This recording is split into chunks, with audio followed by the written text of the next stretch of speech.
Hi everyone, welcome to EduChemy and today we are going to start a very new initiative called UPSC CSC Masterclass Program for Prelims and Mains। ये बिल्कुल free initiative होगा आपके लिए और ये initiative को हमने start किया है कि आप अपने यूपीएससी प्रिपरेशन को डेली ट्रैक कर सकें और ये देख सके कि आप किस डायरेक्शन में जा रहे हैं। इसके अंदर we will cover some prelims related question जो काफी एग्जाम रेलेवेंट रहेगा और इसके अलावा हमारे जो मेंस इनिशिएटिव है उसमें हम लोग डेली आपको एक क्वेश्चन दिया करेंगे जिसको आपको समझना है और उसके बाद आपको उसको अटेम्प्ट करना है, उसका आंसर लिखिए और जो है आप उस आंसर को सबमिट कर सकते हैं जिसको इवैल्यूएट किया जाएगा बाय आवर डेडिकेटेड मेंटर्स। अब आपको करना है क्या है कि आपको हमारा वेबसाइट विजिट करना है educhemy.com। वहां पर जाके आप इस पूरे इनिशिएटिव को फ्री ऑफ कॉस्ट सब्सक्राइब कर सकते हैं, आप इसके एक मेंबर बन सकते हैं और उसके बाद जितने भी फीचर्स हैं इसको आप उसको एक्सेस कर सकते हैं।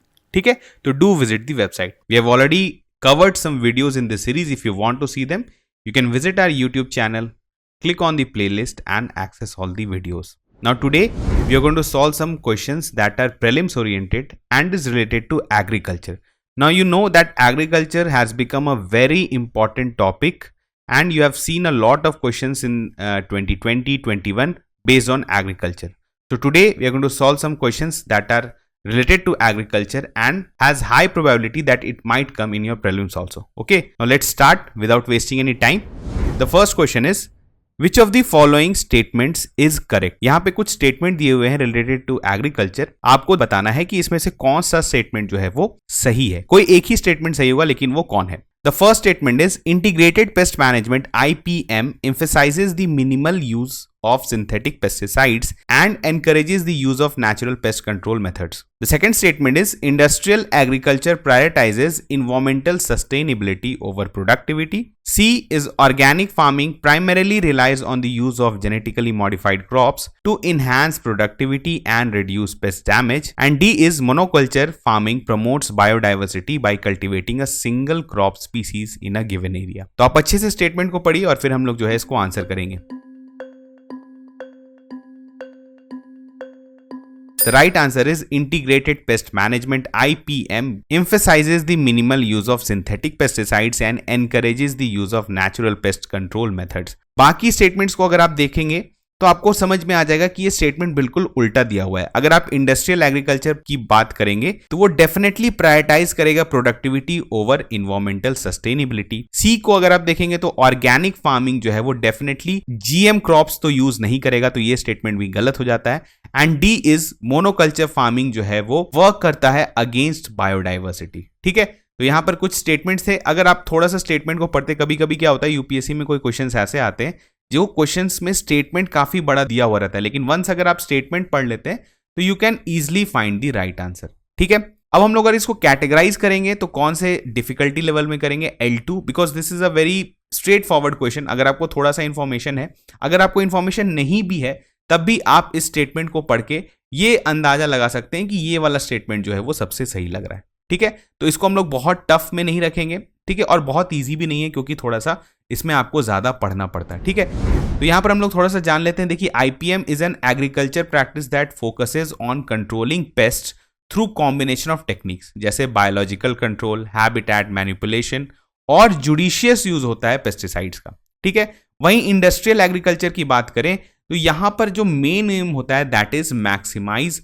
Crop yields. ओके, तो यहां पर आपको ध्यान देना है कि यहां पर सबसे ज्यादा जो मेन प्रायोरिटी है that is maximising crop yields और यहां पर प्रोडक्टिविटी को ज्यादा एम्फेसिस दिया जाएगा over environmental sustainability. Now if you see organic farming, वो है एक agriculture system that relies on natural inputs. ठीक है, यहां पे डेफिनेटली जीएम क्रॉप्स तो यूज नहीं करेंगे, ठीक है, और सिंथेटिक पेस्टिसाइड्स भी यूज नहीं करेंगे।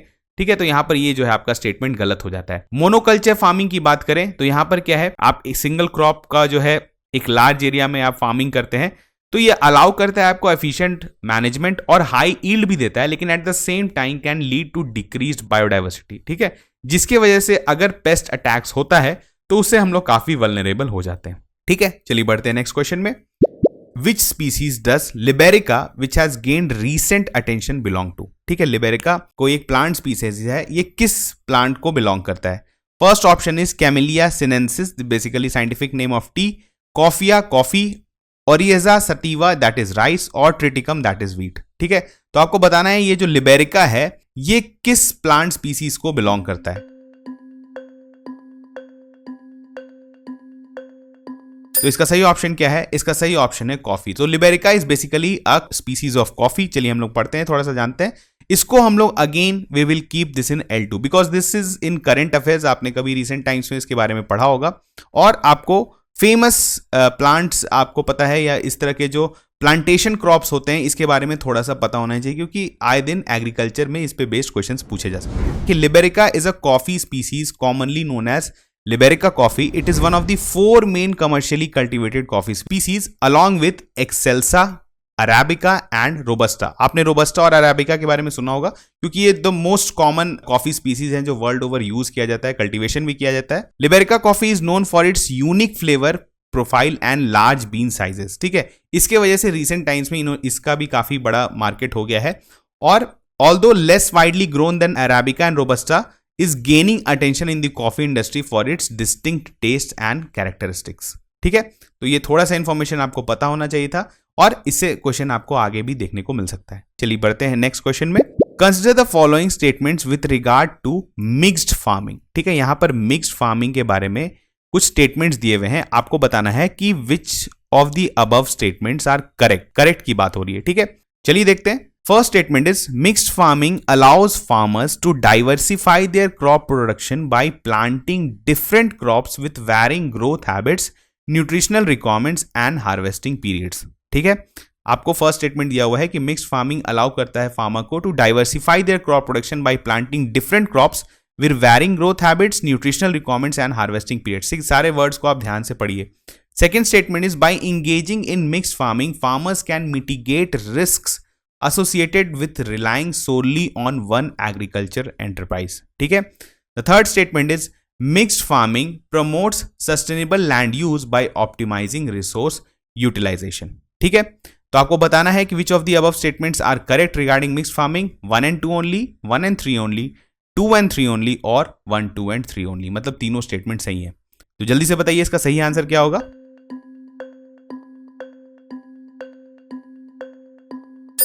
इसका सही आंसर है 2 and 3। Now the first statement आपको दिख रहा होगा कि ये स्टेटमेंट सही है, लेकिन actually this is about mixed cropping not mixed farming. ठीक है, तो ये स्टेटमेंट आपका यहां पर गलत हो जाता है। अब हम लोग थोड़ा सा पढ़ते हैं अबाउट मिक्स्ड फार्मिंग।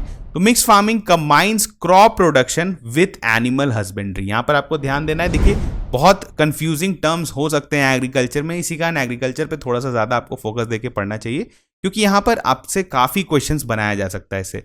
ठीक है, तो mixed farming combines crop production and animal husbandry providing multiple source of income. Farmer के लिए जो है multiple source of income create किया जाता है। इनकेस अगर क्रॉप का प्रोडक्शन वैसा नहीं होता है तो एनिमल हस्बेंड्री या लाइफ स्टॉक से जो है वो उनका इकोनॉमी चल सकता है। ठीक है, यहां पर देखिए अब फायदा क्या होता है, synergy. Crop and livestock is in mixed farming benefit each other. Animal waste serves as organic fertiliser for crop. ठीक है, काउ डंग को यूज किया जा सकता है फर्टिलाइजर फॉर क्रॉप्स। ठीक है, while crop residue and byproducts are used in animal feeds. Animal feeds में भी जो है आप यूज कर सकते हैं जो प्लांट्स के बाई प्रोडक्ट्स होते हैं। ठीक है, न्यूट्रिएंट साइक्लिंग होता है अच्छे से, रिस्क मैनेजमेंट होता है, सस्टेनेबल लैंड यूज होता है, इकोनॉमिक वायबिलिटी होता है। इसके बारे में आप थोड़ा सा पढ़ सकते हैं। तो these are all the benefits of mixed farming. ठीक है, लेकिन mixed cropping is a different thing and if you categorise the difficulty this comes in under L3। ठीक है, हम लोग इसको L3 में रख सकते हैं क्योंकि ये थोड़ा सा डिफिकल्ट क्वेश्चन था and you can expect a similar question in UPSC also, क्योंकि ये L3 क्वेश्चंस वैसे होते हैं जिसका हाई प्रोबेबिलिटी रहता है कि यूपीएससी में भी पूछा जा सकता है। तो इसको भी आप दिमाग में जरूर रखें। The next question is which of the following irrigation methods involves the application of water directly to the roots of the plants. Now this is a very relatively easier question. ये आपको डायरेक्टली बताना है, irrigation से related है। The first option is sprinkler irrigation, B is drip irrigation, C is flood irrigation and D is furrow irrigation. तो जल्दी से बताइए इसका सही ऑप्शन क्या है। इसका सही ऑप्शन है ड्रिप इरिगेशन। अगर आपने माइक्रो इरिगेशन के बारे में पढ़ा होगा तो ड्रिप एंड स्प्रिंकलर इरिगेशन दो बहुत फेमस माइक्रो इरिगेशन है और बहुत इफिशिएंट टेक्निक्स हैं। तो ड्रिप इरिगेशन में क्या होता है, water is slowly and directly delivered at the base of each plant through small tubes और pipes with emitters. This minimizes water wastage and is suitable for a variety of crops.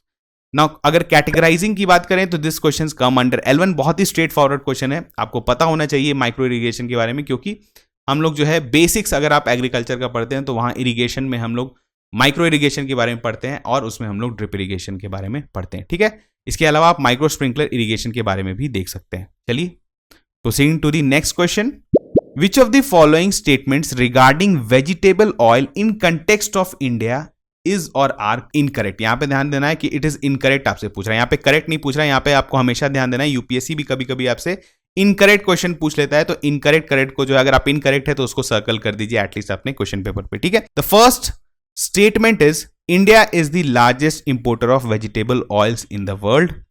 The second statement is per capita oil consumption in India is highest in the world.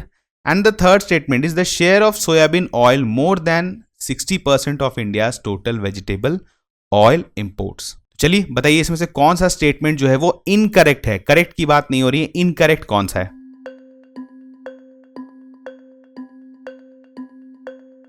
तो यहां पर कौन सा सही हो जाएगा आपका ऑप्शन 2 and 3, मतलब फर्स्ट जो है वो सिर्फ करेक्ट है, बाकी दोनों जो है वो गलत है, तो आपसे इनकरेक्ट पूछ रहा है तो आपका सही हो जाएगा 2 and 3 ओनली। चलिए थोड़ा सा जानते हैं facts about vegetable oil and in context of India. उससे जानने से पहले let us categorize the question according to its difficulty, तो we can keep this in L3 because this is also a very information intensive question. यहां पर अगर आपको agriculture पढ़ा है, अगर आपने इको सर्वे पढ़ा है, eco survey again is very important in context of agriculture, क्योंकि यहां पर हमें इंडिया के इंपोर्ट्स के बारे में, ठीक है, क्रूशियल फूड इंपोर्ट्स के बारे में पता चलता है कि इंडिया वीट कितना इंपोर्ट कर रहा है, वेजिटेबल ऑयल कितना इंपोर्ट कर रहा है, तो उससे आपको जो है डेटा मिलता है कि क्या इंडिया का स्टैंडिंग है वर्ल्ड ओवर। तो यहां पर इको सर्वे का भी डेटा इंपॉर्टेंट हो जाता है। मैंने अगेन बोला कि एग्रीकल्चर एक ऐसा टॉपिक है जिसका certain part you will find it geography, ठीक है, बेसिकली जो आप बोल सकते हैं science behind the agriculture you will find in the geography part, and the economy behind you will find in the basically GS3 जिसमें हम लोग बोलते हैं, इकोनॉमी में हम लोग एग्रीकल्चर का बहुत सारा पार्ट पढ़ते हैं। तो इसी कारण एग्रीकल्चर को काफी ध्यान से पढ़ें और इसका इंपॉर्टेंस थोड़ा सा ज्यादा रखें, क्योंकि रीसेंट टाइम्स में काफी क्वेश्चन पूछा जा रहा है। अब इंफॉर्मेशन देखते हैं, तो Indian vegetable oil economy ranks 4th globally following US, China and Brazil. It harvests around 25 million tons of oil seeds, ठीक है, तो इंडिया में जो है 25 million tons of oil seeds का हार्वेस्टिंग होता है। Despite being a major oilseed producer, per capita oil consumption is in India is relatively low. इतना ज्यादा ऑयल सीड प्रोड्यूस करने के बाद भी हम लोग जो है पर कैपिटा हमारे यहाँ भी ऑयल कंजम्पशन जो है वो काफी कम है। धीरे धीरे ग्रो कर रहा है, क्योंकि आपको पता है लिविंग स्टैंडर्ड इंक्रीज हो रहा है, तो ये ग्रो कर रहा है, पर हम लोग अभी भी बाकी कंट्रीज कंपेयर, जैसे चाइना, जापान, चाइना में देखेंगे तो 12.5 kg है, जापान में जो है 20.8 kg है, ब्राजील में 21.3 kg है, वहीं इंडिया में अभी जो है that is 10.6 kg per capita, मतलब per person. Increasing household incomes and consumer demands have led to rise in vegetable oil consumption. हमने बात किया कि लिविंग स्टैंडर्ड इंक्रीज हो रहा है, जिसकी वजह से कंजम्पशन बढ़ा है, but still we are far behind, ठीक है। इंडिया में बात करें तो वर्ल्ड्स लीडिंग बायर है वेजिटेबल ऑयल का, importing approximately half of its edible oil requirement. यहां पर देखिए जो इंडिया का, despite producing 25 million tons of oil seeds, हम लोग अपने रिक्वायरमेंट का हाफ जो है वो इंपोर्ट करते हैं। तो ये बहुत ही क्रूशियल डेटा है यहाँ पे। इसमें भी जो इंपोर्ट है, palm oil constitutes over 60% of the India's total vegetable oil imports. तो यहां पर जो स्टेटमेंट दिया हुआ था, the share of soybean oil, this is not correct. सही क्या है, पाम ऑयल। पाम ऑयल का आपको पता है यूज डिफरेंट जगह यूज होता है पाम ऑयल का, ठीक है। इवन जैसे अभी रिसेंट टाइम्स में आपने सुना होगा कि क्वालिटी वॉल्स में भी जो है, जो फ्रोजन डेजर्ट जिसको बोला जाता है, वहां पर भी पाम ऑयल को यूज किया जाता है। तो इसका बहुत सारे फूड आइटम्स में इसका यूसेज है। तो जो इंपोर्ट का मैक्सिमम पार्ट है around 60% goes to palm oil, ठीक है। तो यहां पर बहुत इंपॉर्टेंट हो जाता है। यहां पर जो है आपको कुछ इंफॉर्मेशन ऐसे क्रिटिकल हैं, क्रूशियल है, जिस पर बेस आपसे एक क्वेश्चन ही पूछा जा सकता है प्रीलिम्स में। तो इसके कारण सारे इंफॉर्मेशन को आप ध्यान से देखिए, और अगर आपको थोड़ा सा टाइम मिले तो you can Google about facts also. इस तरह के फैक्ट्स को अगर आप गूगल भी करते हैं तो आपको एक ट्रेंड पता चलता है, ठीक है। एग्जैक्ट डेटा आपको नहीं पता होना चाहिए, लेकिन at least you should know the trend, ठीक है। तो यहां पर हमने कुछ क्वेश्चन सॉल्व किया that was related to agriculture. ऐसे ही क्वेश्चंस हम लोग लाते रहेंगे, क्वालिटी क्वेश्चंस आपके लिए लाएंगे। बस आपको ध्यान देके क्वेश्चन को सॉल्व करना है, एनालाइज करिए क्वेश्चन को कि हमने क्यों गलती किया इस क्वेश्चन को, और उसके बारे में जो इन्फॉर्मेशन भी दिया जाता है उस पर भी थोड़ा सा ब्रेनस्टॉर्मिंग किया करिए कि नेक्स्ट टाइम अगर इस पर बेस्ड क्वेश्चन आए तो आप इसको इजिली सॉल्व कर पाए, ठीक है। चलिए मिलते हैं नेक्स्ट लेक्चर में, तब तक थैंक यू।